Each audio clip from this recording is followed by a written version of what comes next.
Hello and welcome to Ula Tea Leaf Readings. My name is Lenor and tonight I'm going to be reading your tea leaves.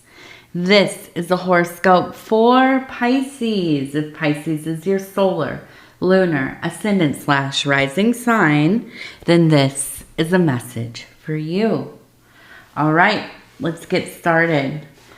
And so tonight we are doing a bonus reading for Pisces, and our card is the Hermit. Okay, and let's get started. Let's take a look and see what these tea leaves have to say. And so if you have not subscribed yet, please think about doing that. You can hit that little bell. It'll let you know when the next readings are coming out. It is free to subscribe. So immediately I'm seeing we have, it looks like it says he, H-E, and then we have a K. We have a K and an S, okay? K-S, maybe a name. Initials, possibly. We also have, it looks like 25 up here, okay? 25.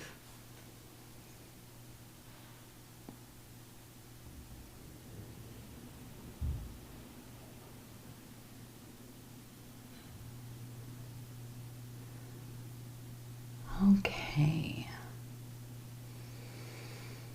So here it looks almost like we have a person who is riding on the back of maybe a dragon. You can see the head up here. We can see a person sitting here on the back. And so immediately I'm thinking there is a sense of in this year, now we're in the year of the dragon, right? In this year, a real movement towards doing whatever it is that you need to do for yourself. Coming out of this long period of time of kind of serving other people's needs and kind of waking up in your own life and realizing, yeah, I'm not going to do that anymore. I'm not putting other people before me. This is a time when I need to figure out what I have to do. What do I have to do for myself? What do I have to do to create the life that I want? Now, I think that you're already fully in this movement. It's not something you're just beginning in this, this week, right? No, this has been going on for a while, for the last, months, 6 months, 7 months, 8 months. Finally saying no to things. Finally saying, no, I don't think that I, can help you with that. No, I'm not going to do that. No, that doesn't work for me. Setting some boundaries. And it's not easy. Especially if you are just beginning to really kind of advocate for your own needs. Not easy, but most necessary. And I feel like you're really getting some wind beneath you. Kind of the wind in your sails, right? Going faster and faster yet. And I see you traveling towards this great success that you've been dreaming of. I think in just this short amount of time, you have put so much of your energies into the things that are important to you, your creative projects, your work, keeping your home the way that you'd like to, doing the things that, make you feel good. They feed your soul, your hobbies, your interests, going to places that are inspiring. Now, to others, this might seem like, oh, yeah, they're just really being so selfish lately. Who cares? Whatever. Let them think that. The reality is, this is your life. This is the only life you have right now. You are fully manifest in it. And so you better do something with it, right? You better do something meaningful to you. It doesn't have to look like anything to anybody else. They don't have to understand it. I don't have to understand. It doesn't matter. If you understand it, if it feels right for you, then that's the way. And so, yes, I feel you on the back of this dragon this is the year, right? 2024. Going into 2025, you're going to do some things. You already have begun. I feel that this is the most auspicious time for you. Now, we have these goats. They're goats. They're goats. They're everywhere. If you know anything about goats, you know that they have the ability to traverse the most difficult of situations. They climb up the craziest stuff. They're also quite loving. They look after one another. They're very silly and playful as well. And so I feel that part of your success here is that you haven't lost your sense of play, right? Your sense of fun, excitement, joy. In fact, I think that you look for opportunities to feel this way. And I think that this is what has helped preserve your imagination, your ability to tap into that in-between place, to see things in a way that most people don't. You're creative. So I see, as you are going through this year and you are going, we all have ordeals, right? That's part of life. But I see you getting through them like a champ, like a goat going up the side of a hill, a wall, a mountain, whatever. Finding that footing for yourself. Smiling and laughing and enjoying while doing it. Not succumbing to the treachery of it all. No. Now, I feel that there's somebody coming back into your life. Okay? And I feel that you are receptive to this.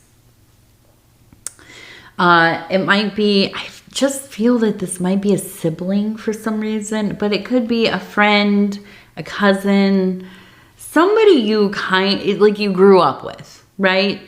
Within your age range, a peer definitely.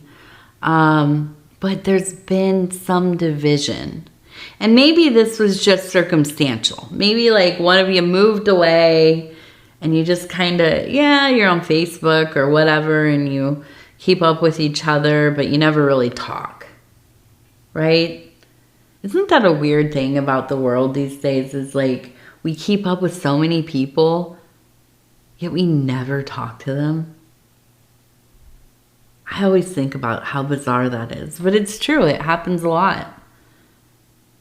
And so I feel that there is going to be more of a direct connection here. And as I'm saying this, I'm looking and I'm seeing people gardening on this bowl, or on the plate down here. Let me lift it carefully. Here we go. 2 people gardening together. So I immediately believe in my heart of hearts, this is a reunion that has a purpose. It might feel, just kind of, the universe brought us together. It's all kind of random and beautiful and a miracle. And yeah, I think that's all true. But I think that there's a reason. There's a reason for this reunion. And it is that you will be building something together. Maybe you'll go into business together. Maybe, you know, I don't know. Maybe you end up living on the same property or in the same house or whatever it is. But I do feel like there's this sense of, okay, let's build this life up together. And I don't think this is romantic. I think that this, like I said, a sibling or like a friend or, you know, and I think that this is kind of, maybe this is my own, you know, conception of like the things I'm reading, and it's all, you know, kind of, I've romanticized this idea in my head, but this rise of the Platonic relationship, this rise of partnership and teamwork and, you know, really having 1, 2, 3 people in your life that you could build a universe together, a chosen family, if you will. And I believe that this time is really focused on these connections, not only for you, not only for myself, but I think for a lot of us, this sense of returning to community. Now, I recently saw something, it was, and I don't know the context, so I'm not really going to get into it because I don't know the exact context, but the bit of it that was kind of pulled out and discussed, and this is on Tumblr. I'm a Tumblr nerd. So I was on Tumblr, and there's this young people maybe, you know, 20 years old, talking about how weird it is for people to have platonic friendships with a big age gap. So maybe like you at work, you know, you have a friend, you're like, you know, 25, and you have a friend that's like 60. You work together, you become really friendly. Maybe you like, you know, have family dinners together or whatever. These kids, and I'll call them kids, although they're adults, and I know that's like, I'm not trying to infantilize, but I feel like I'm getting pretty old. So I look at anybody under like 30 as a kid. So these younger people talking about how weird it is, right? And then some people, you know, coming in and saying, well, I was friends with, you know, my mentor, my teacher, my parents are my best friends, and this kind of thing. And there's a discussion about how it seems like a lot of younger people, and this is a very blanket statement, but at least in America, right? A lot of younger people do not seem to have very many friends. They also don't seem to know how to interact with people outside of their comfort zone. Like the kinds of people they grow up around, they're very kind of narrow vision of, you know, oh, this is our age group, this is my demographic, this is whatever. These are the people that are available to be my friends, right? You know, and I'm not going to be like this, oh, back in my day. Well, kind of though, right? We didn't have these synthetic connections like we do now, like online, right? These even parasocial relationships that we have with, you know, personalities and content creators and things that we feel like we relate to. I listen to a lot of podcasts and things. I feel like I know some of the people. I've never talked to them, never commented or reached out or anything, but I feel like I know them. Do they know me? No, absolutely not. They have no idea, right? But so many of us, and younger people, I think this is where it's, you know, I don't know. I wonder what this will be like later on as they grow up. Our lives are filled with these one-sided relationships, and to have a meaningful relationship that is, you know, symbiotic or goes both ways, or there's, you know, effort put in by both sides of the friendship, I feel like sometimes is very foreign to a lot of people, but a lot of younger people. And even though I'm, you know, I vibe with that hermit energy, and I'm not, you know, I'm pretty asocial, not antisocial, asocial, pretty asocial. I haven't always been. I didn't grow up that way. I had a lot of friends throughout my life. I still have a lot of friends. Not a lot, a few friends, right? And that's not, I'm not trying to show out. I just, you know, I've lived a lot of places. I've known a lot of people. I worked as a waitress. I got to know tons of people. You know, whatever. It's not like I've never been around people, but you know, I look at these signs in the world and I think I understand both impulses. But I think it's so important for us to learn how to work with other people, learn how to build meaningful connections. Even as you get older, you know, it's hard. It seems like it gets harder to make friendships, especially when you're in the middle age group. And I think it's because we're busy. We're so busy. We have very little motivation to really get to know people, put time into seeing people or going to things and stuff. Absolutely is not a priority for me, really, but it should be. And I meditate on this quite often lately.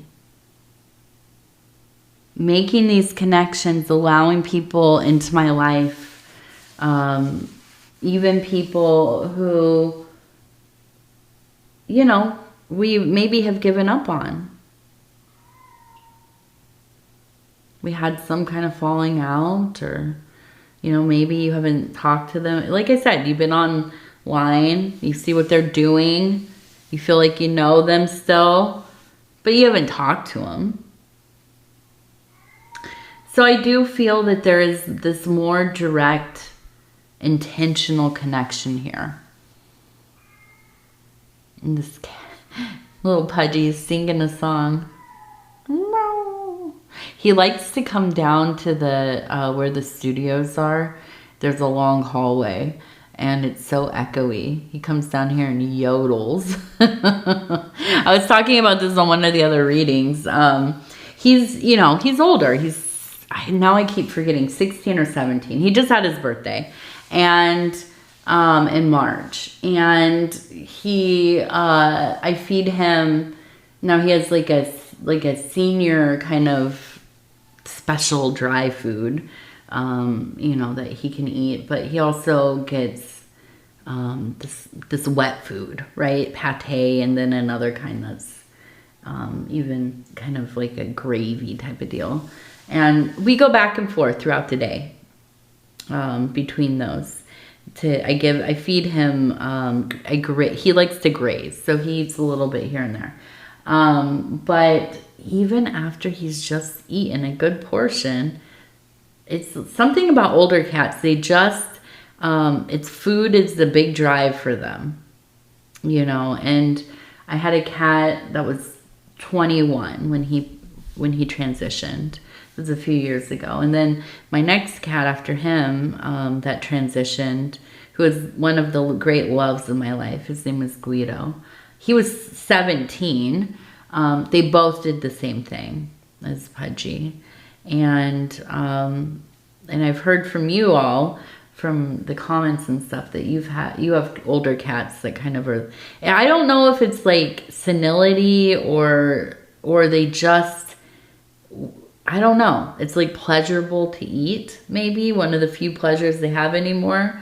I'm not sure, but this boy, he will sing for his food, and and you know, I don't know. He's older, so I don't really. I usually abide to some degree, within reason, right? So yeah, he comes down here and he yodels. He'll sing his song, the song of his people. So anyways, let's see. We also have this nest in the middle.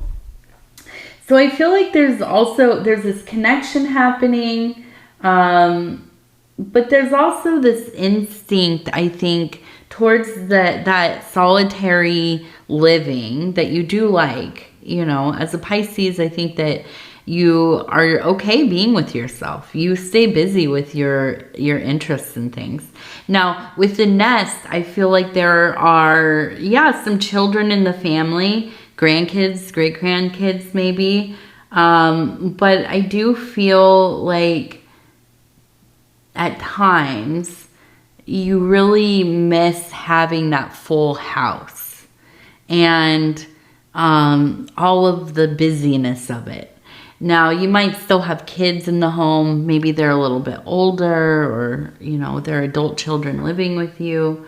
But I think that there are times when you really are thinking about when you had your whole brood kind of, underfoot. And it does seem, like a good opportunity here to maybe, volunteer some of your time. Maybe there are grandkids in the family and you can, be watching them or going to visit, or, maybe even going to the library and reading to children. I know our libraries are always looking for people to come and volunteer in the kids section to do readings and show and tells and, stuff like that. And that also being said, if you've ever watched my readings, you know that I always advocate for visiting with the elderly, people who are living alone, or they maybe live in like a rest home, or a memory unit or something like this. Going, and even if they're not your family or you've never met them, just going and visiting with people who maybe haven't had any visitors in a long time. Just to go and talk to them, listen to what they have to say, play a game with them, whatever. It's hard to fit this stuff into our schedules. I understand that. But I think we live in this world where people are so lonely. They don't know how to connect with each other. And not everybody, I keep saying this in absolutes. It's not absolute. I mean, it's so nuanced. But I think so many people get into these places of, you feel pushed out or isolated enough that you don't know how to find your way back. Well, these are the kind of things that we can do to find those connections again. Now, it might not come naturally to you. Maybe you have never volunteered. Maybe you don't often go see your family or just hang out with somebody. But it's not that hard. There's no right or wrong way to do it, as long as you're following the rules of the facility or whatever. But yeah, definitely think about these kinds of places to go and meet other people. Finding our own connections, right? They don't just fall into our lap. When you're a kid, it might be easy. You're in school, right? You're forced into these social situations. So you have to be around people. Well, a lot of us, the older we get, the less we are in these social situations. And if we are, you kind of just stay in your own little reality. We're on our phones. We're focused on the task at hand. For me, it's my daughter. I'm constantly focused on her. I'm not really, spending a ton of time talking to the other parents. But there's opportunities there, right? You just got to take them. So, we also have IT. Okay, so I'm keep thinking when I saw this, I'm like, oh my gosh, I hope that they're not having any kind of technology issues. But this might be a situation where, yeah, you got to kind of go to like one of those places where they fix the thing. Maybe somebody in your life that can help you. But yeah, there's something there. Also, maybe checking that you, all of your security stuff is up to date and all of that. Changing passwords, doing that kind of routine checkup on all of your platforms and accounts and things. You know, knock on wood, everything is good, but you can never be too careful. All right, let's go over here. We're going to take a look at these divine doors. Affirmation. Are they affirmation or oracle cards? I always forget. It doesn't even say, but they're beautiful. Whatever they are. They have nice little things set on them. I spilled stuff on my table earlier and my box over here was wet. Okay, so here we go. We're going to flip through. We're going to stop where it feels right. I'm such a sucker for doors. I have such a love for doors. So this deck is like my dream come true. All right, this one's beautiful. I love the lotus down here. We're going to open this up and it says, the sacred lotus, compassion in action, the chosen tool. I see now the lotus in your spirit's jewel. An opening of the heart, right? Yes, beautiful. Opening of the heart, the root, and everything else. Really activating that whole kundalini, huh? All right. So anyways, Pisces, I'm going to tell you I love you because I do, and I thank you so much for spending this time with me. It's always such an honor to be able to bring these messages to you. And if you would be so kind as to like the video, it really does help the channel. And if you have not subscribed yet, please think about doing that. You can hit that little bell. It'll let you know when the next readings are coming out. It is free to subscribe. And if you'd like to leave a comment, please do. I'd love to hear from you. All right. I'm going to go ahead and wrap this up and again say I love you. Take care of yourself. It's almost the solstice. Please tell me about any kind of plans you have. I love hearing about all of the ceremonies and rituals and divine dinners and hopes and aspirations for the next season here. All right. I love you. I love you. I love you. Good night.